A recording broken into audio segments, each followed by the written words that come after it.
ठीक है। अब देखिए, अब यहाँ पर देखिए एक घर का एग्जाम्पल लिए हैं, वहाँ पर बल्ब लगा हुआ है 8, यानी 8 बल्ब लगा हुआ है, 4 फैन लगा हुआ है, एक कूलर लगा हुआ है और एक टीवी लगा हुआ है। देखिए इधर यंत्र का नाम बताया गया है, यानी उपकरण कौन कौन सा उपकरण लगा हुआ है ये बताया गया है। आप और नीचे उपकरण लिख सकते हैं और ये उपकरणों की संख्या को बताया गया है। और जो यहाँ पर रेड कलर से देख रहे हैं ये बता रहा है कि वह कितना वाट का है। जैसे यहाँ 8 बल्ब लगा हुआ है और जो बल्ब है एलईडी बल्ब है, एलईडी बल्ब इधर लिख सकते हैं एलईडी बल्ब है और हर एलईडी बल्ब 9 वाट का है। तो कुल कितना वाट का हो गया? 9 72 वाट का है कि नहीं, गुना कर दिए सिंपली। अब फैन जो है वो 4 है और हर फैन 50 वाट का है, तो कितना हो गया 50 चौक 200, यानी कुल मिलाकर के फैन 200 वाट का है कि नहीं। जब सबको जोड़ेंगे फैन को तो 200 वाट हो जाएगा। कूलर जो है एक है और वो अकेले 250 वाट का है, 250 वाट लिख दी। इधर टोटल पावर दिखा रहा है, यानी बल्ब का टोटल पावर 72 वाट हो गया, यानी सभी बल्ब को मिला करके 72 वाट हुआ। फैन जो है इसका टोटल पावर हो गया 200 वाट, कूलर का हो गया 250 वाट और टीवी का हो गया 60 वाट, क्योंकि एक टीवी है और ये 60 वाट का है तो 60 वाट ही होगा टोटल पावर, है कि नहीं। तो इस तरह से लिख दिए। अब यहाँ देखिए टाइम लिखा गया है, टाइम इसलिए लिखा गया है क्योंकि एक दिन में ज़रूरी नहीं है कि भाई जितना बल्ब जलता है उतना फैन चलता है, उतना कूलर चलता है, उतना हम लोग टीवी चलाते हैं। क्या जितना देर तक बल्ब चलता है उतना देर हम लोग टीवी चला के छोड़ देते हैं? नहीं, जब मन करता है तब चलाते हैं। तो क्या होगा, उसका टाइम अलग अलग होगा, है कि नहीं। टीवी चलाने का जो टाइम होगा वो अलग होगा, बल्ब जो जलेगा उसका टाइम अलग आएगा। तो सपोज कीजिए एक दिन में बल्ब जलता है 16 घंटा, कितना जलता है 16 आवर जलता है, और जो फैन है वो 12 घंटा तक जलता है। ऐसा क्यों? हो सकता है कि आप रात में बल्ब बंद करके सोते हो या दिन में आप बल्ब बंद कर देते हो, है कि नहीं, कभी कभी खुला छोड़ देते हो। आप एवरेज निकालना है आपको कि एक दिन में कितना चलता है, 16 घंटा चलता है। फैन कितना चलता है, 12 घंटा चलता है। कूलर जो है कितना चलता है, 4 घंटा, क्योंकि कूलर तो अधिकतर गर्मी के दिन में चलेगा, ठीक है।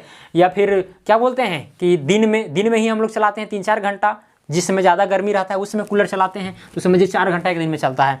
टीवी जो है वो 5 घंटा चलता है, क्योंकि टीवी हमेशा नहीं देखते हैं, मोबाइल का ज़माना है कि नहीं, खैर अलग बात है वो। अब देखिए यहाँ पर अगला जो है वाट आवर है। अब यहाँ पर वाट आवर का मतलब क्या है, इसके पहले हम आपको बताते हैं यूनिट के विषय में। देखिए यूनिट के विषय में तो आप लोग सुने होंगे जरूर। 1 यूनिट बराबर होता है 1000 वाट आवर, 1000 वाट आवर। इसको हम लोग 1 किलो वाट आवर भी बोलते हैं। अब देखिए यहाँ पर 1000 वाट आवर का मतलब क्या चाहिए, वाट आवर जो है यहाँ पर H का मतलब होता है टाइम और ये वाट दिखा रहा है शक्ति के विषय में, यानी शक्ति और टाइम का गुणनफल होता है कौन, यूनिट। यानी अगर यहाँ पर H लिखा हुआ है तो इसका मतलब ये हुआ कि जितना ज़्यादा H यानी टाइम का मान जितना ज़्यादा रहेगा उतना ज़्यादा यूनिट होगा बिजली बिल, या फिर जितना वाट यानी जितना पावर रहेगा, यानी सब मिलाकर के सभी उपकरण का जो पावर होगा जितना ज़्यादा रहेगा उतना खर्चा होगा, उतना ज़्यादा यूनिट आएगा। क्योंकि यूनिट जो है डायरेक्टली प्रोपोर्शनल है किसका, वाट यानी पावर का, और फिर क्या चीज़, टाइम का। पावर और फिर टाइम का डायरेक्टली प्रोपोर्शनल है, डायरेक्टली प्रोपोर्शनल, ठीक है, समझना है आपको। डायरेक्टली प्रोपोर्शनल कहने का मतलब है कि जितना ज़्यादा पावर होगा उतना ज़्यादा यूनिट आएगा, यानी यूनिट का भी मान बढ़ेगा, या तो फिर टाइम जितना ज़्यादा होगा उतना ज़्यादा यूनिट खर्चा होगा, है कि नहीं। अगर कोई बल्ब जला रहे हैं भाई, अगर बल्ब ज़्यादा वाट का है, जहाँ 10 वाट होना चाहिए था वहाँ 50 वाट का है, तो ज़्यादा खर्चा होगा क्योंकि पावर क्या है, ज़्यादा है। अगर एक बल्ब है 7 वाट का है, अगर टाइम बढ़ा दिए हैं, मतलब कि जहाँ 2 घंटा चलाना चाहिए वहाँ 3, 4, 5, 6 घंटा चल रहा है, तो जैसे जैसे टाइम बढ़ेगा वैसे वैसे यूनिट का मान ज़्यादा आएगा, है कि नहीं। और यूनिट क्या बताता है पता है, यूनिट एक ऐसा इकाई है जो आपको बिजली बिल में कैलकुलेट करने के लिए उपयोग किया जाता है। यानी एक यूनिट में कहीं कोई स्टेट में 5 रुपया लिया जाता है, कहीं पर 6 रुपया लिया जाता है, कहीं पर 7 रुपया लिया जाता है, कहीं पर 8 रुपया लिया जाता है, कहीं 9, इस तरह करके सब स्टेट का लगभग में अलग अलग होता है। देखिए अब यहाँ पर समझ में आ गया होगा कि भाई एक यूनिट में कितना होता है, 1000 वाट आवर होता है, या फिर उसको 1 किलो वाट आवर भी बोल सकते हैं। के का मतलब होता है 1000, के का मतलब 1000, यानी जो यहाँ पर 1000 जो लिखा गया था उसको हम लोग के से डिनोट यहाँ पर कर दिए हैं, ठीक है। अभी समझ में आ जाएगा धीरे धीरे, अगर नहीं आ रहा होगा तो कोई दिक्कत नहीं है, चिंता करने की बात नहीं है। अब देखिए यहाँ पर क्या करेंगे, वाट आवर का मान निकालेंगे, तो पावर और टाइम दोनों को क्या करेंगे, हम गुना कर देंगे। तो गुना करने पर आ जाता है 1152 वाट आवर आ गया। नहीं, दोनों को गुना करके देख लीजिए। 72 और 16 का गुना कीजिए तो 1152। 16 दूनी 32 के 2 हाथ में 3, 16 सत्ते 112 और 3 115 हो गया, 1152 आया। अब देखिए ये बल्ब के लिए हुआ इतना खर्च, ठीक है, बल्ब के लिए। अब देखिए फैन के लिए कितना है, 200 वाट है। अब इसको 12 से गुना कीजिए तो कितना जाएगा, 12 दूना 24, यानी 2400 आया। कितना आया, 2400 वाट आवर आया। कूलर एक है, 250 वाट का है, 4 घंटा तक चल रहा है। तो दोनों क्या करेंगे, टाइम को और पावर को गुना कर देंगे तो 25 चौक हो जाएगा 100 और यहाँ हो जाएगा 10, यानी 1000 आ गया। 1000 देखिए वाट आवर, ऊपर में यूनिट लिखा हुआ है। देखिए टीवी कितना चल रहा है, 100 वाट का टीवी है, 5 घंटा तक चल रहा है तो 6 5 हो जाएगा 30, यानी 300 आया, 300 वाट आवर। अब देखिए यहाँ पर क्या करना है, अगर ये चीज़ आप कैलकुलेट कर लिए, देखिए कुछ नहीं किए हैं, सब उपकरण यहाँ पर लिखा गया है, उपकरणों की संख्या लिखा गया है, कितना वाट आया है वो कुल वाट लिखा गया है, मतलब कुल पावर लिखा गया है। यानी 8 9 72, अगर 9 वाट का 8 बल्ब लगा हुआ तो 72 वाट हुआ। 4 फैन लगा हुआ 50 वाट का 200 वाट हुआ। एक कूलर लगा हुआ है 250 वाट हुआ। इसी तरह से कितना टाइम तक चल रहा है वो लिखे हैं। फिर टाइम और पावर को दोनों को गुना करके हम वाट आवर यहाँ पर ले आए हैं। अब क्या करना है आपको, वाट आवर को यहाँ पर ऐड करना है, टोटल देखना है कि कितना वाट पावर आया है। क्यों हम देख रहे हैं, क्योंकि हम जानते हैं कि एक यूनिट में कितना होता है, 1000 वाट आवर होता है। तो वहाँ देखते हैं कितना वाट आवर आता है। देखिए 2000 यहाँ 2 आ जाएगा। अब यहाँ देखिए 500 यहाँ आ गया 5, 1 4 5 हो जाएगा, 5 और 3 8 हो जाएगा। अब यहाँ पर 1 2 और 3 और 1 4, कितना आ गया, 4852 आ गया, 4852 आ गया, यानी 4852 वाट आवर। इतना वाट आवर एक दिन में खर्च हो रहा है, एक दिन के लिए निकाल रहे हैं। कितना दिन के लिए, एक दिन के लिए। अब एक दिन के लिए निकाल रहे हैं तो आप जानना चाहते हैं कि भाई हम एक ही दिन में कितना यूनिट खर्चा हो रहा है, ये आप जानना चाह रहे हैं। तो सिंपली है, क्या कीजिए उसको आप, चूंकि आप जानते हैं कि एक यूनिट में होता है 1000 वाट आवर, ये तो पक्का है कि नहीं। तो इतना यूनिट में कितना होगा, यानी उतना वाट आवर में कितना होगा। या तो फिर इसको इस तरह से भी लिख सकते हैं, 1000 वाट आवर बराबर होता है 1 यूनिट। या आपके समझदारी के लिए लिख रहे हैं, आपको समझाने के लिए।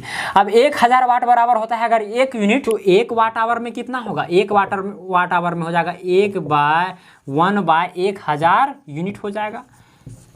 ठीक है, 1 वाट आवर बराबर कितना होगा, 1/1000 यूनिट। अब देखिए इतना वाट आवर बराबर हो रहा है इतना यूनिट, तो इतना वाट आवर बराबर कितना होगा, यानी कि 4852 वाट आवर बराबर हो जाएगा। 4852 इधर हो जाएगा एकक नियम से, यानी 4852 डिवाइडेड बाय 1000, इतना हो जाएगा यूनिट।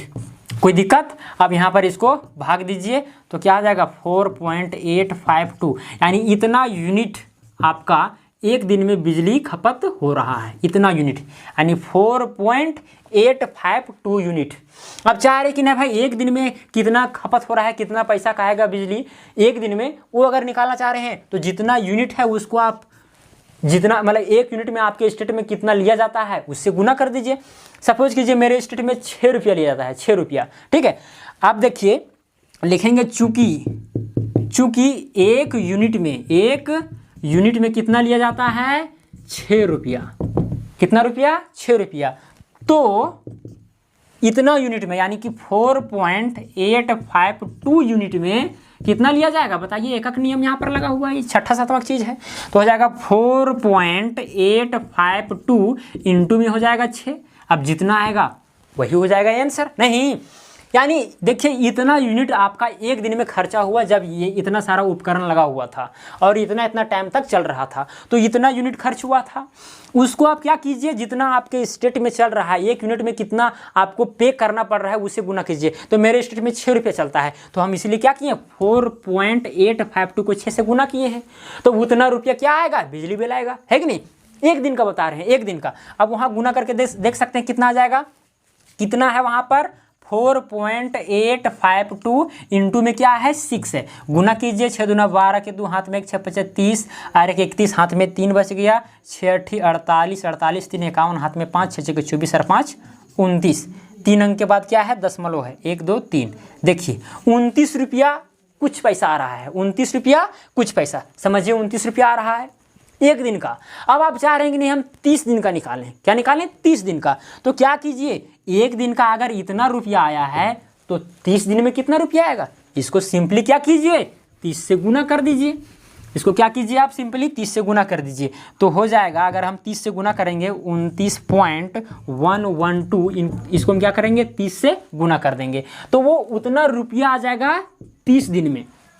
अगर आप 31 दिन के लिए निकालना चाह रहे हैं तो 31 से गुना कीजिए, अगर 28 दिन के लिए निकालना चाह रहे हैं तो 28 से गुना कीजिए। यानी जैसे जैसे महीना होता है महीना महीना में आता है कि नहीं, बिजली बिल जो है एक महीने जैसे अगस्त में होता है 31वां महीना तो 31 यहाँ पर गुना करेंगे, ठीक है, क्योंकि अगस्त पूरा जोड़ करके आता है। ठीक है, अब इसको गुना कीजिए, 3 दूना 6, 3 एकम 3, 3 एकम 3, 3 नवा 27 के 7, हाथ में 2, 3 दूना 6 और 2 8, 3 अंक के बाद क्या है दशमलव है। अब देखिए यहाँ पर एक जीरो छोड़ दिए थे, जीरो यहाँ बैठा देंगे, 3 अंक के बाद दशमलव, देखिए इतना आ गया 873.36 रुपया, यानी 873 रुपया 36 पैसा इतना बिजली बिल आपका आएगा। अब इतना ही नहीं आएगा, बिजली बिल में और भी चीज़ रहता है, जैसे मीटर का आपको चार्ज देना पड़ता है, कोई फिक्स चार्ज रहता है 20 रुपया 30 रुपया वो देना पड़ता है, मीटर के लिए अलग से देना पड़ता है, चार्ज अलग से देना पड़ता है, और भी बहुत सारा टैक्सेस होते हैं वो देना पड़ता है 10-20 रुपया करके, ठीक है। तो 873 है, 10-20 उधर जोड़ लीजिए तो लगभग 900 रुपया आपका बिजली बिल आएगा। आसान है कि नहीं है, आसान है। आप अपने घर में भी जितने उपकरण चलते हैं कितना देर तक चलते हैं वो आप कैलकुलेट करके रखिए, जितना भी उपकरण है सब इधर लिखते चलिए और यही प्रोसेस से आप बनाइएगा तो 1 दिन में कितना खर्च होगा वो भी निकाल दीजिएगा आसानी से। देखिए 1 दिन में यहाँ पर कितना खर्च हो रहा है 29 रुपया, और 1 महीना में कितना खर्च हो रहा है 873 रुपया। कुछ इसमें टैक्सेस वगैरह जुड़ जाते हैं तो कुछ बढ़ जाएंगे, वहाँ पर जो बिजली बिल आता है उसमें टैक्स कितना लिया जा रहा है, मीटर फिर कितना लिया जा रहा है, या फिर अदर जो फिक्स चार्जेस हैं वो कितना लिया जा रहा है, सब चीज़ लिखा हुआ है, वो आप खुद कर सकते हैं, है कि नहीं। तो मुझे उम्मीद है कि आपको समझ में ज़रूर आया होगा। अगर समझ में आया होगा तो वीडियो को लाइक कीजिए, शेयर कीजिए, और साथ में अगर आप मेरे चैनल पर नए हैं तो चैनल को सब्सक्राइब जरूर करें। तो आज के लिए इतना ही, अब मिलते हैं अगला वीडियो में, धन्यवाद।